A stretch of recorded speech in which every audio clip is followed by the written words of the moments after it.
ఇది అల్లోపతిలో అయితే సొరయాసిస్ అంటారండి. ఈ సొరయాసిస్ అనేది ఆయుర్వేదంలో అయితే 18 రకాలండి. అల్లోపతిలో అంటే బయట మామూలుగా మోడర్న్ వైద్యంలో ఏమంటారంటే ఏదొచ్చినా కూడా స్కిన్ ప్రాబ్లమ్ అంటారు. లేకపోతే సొరియాసిస్ అంటారు. ఈ సొరయాసిస్‌లో 18 రకాలుంటాయండి. 18 రకాల్లో కొన్ని బోన్స్‌లోకి కూడా వెళ్ళిపోతాయి. కొన్ని సొరయాసిస్‌లేమో ఓన్లీ అరికాళ్ళు, చేతులకే వస్తాయండి. ఒక టైప్ ఆఫ్ సొరియాసిస్ ఏమో ఓన్లీ హెయిర్ ఉన్న చోట అంటే తలలో ఎక్కువ వస్తుంది. ప్రైవేట్ పార్ట్‌లో కూడా రావచ్చు. కొన్ని రకాలేమో బాడీ అంతా వస్తాయండి.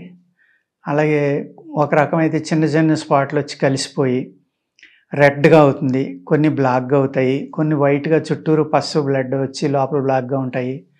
కొన్ని సెంటర్‌లో గోడుగా ఉంటాయి. చుట్టూరు పల్లంగా ఉంటాయి. ఆ షేప్‌ని బట్టి వాటిలికి అనేక రకాలైన పేర్లు పెట్టారండి. ఇది రావడానికి కారణం ఏంటంటే మెయిను అమీబియాసిస్, గ్యాస్ట్రిక్ ప్రాబ్లమ్ అంటాం కదా మనం. ఈ 2 రకాలు. ఇది బాగా ముదిరిపోయిందనుకోండి, ఈ గ్యాస్ట్రిక్ ప్రాబ్లమ్ అనేది, అమీబియాసిస్ అనేది ఇది బ్లడ్‌లో కలిసిపోతుందండి.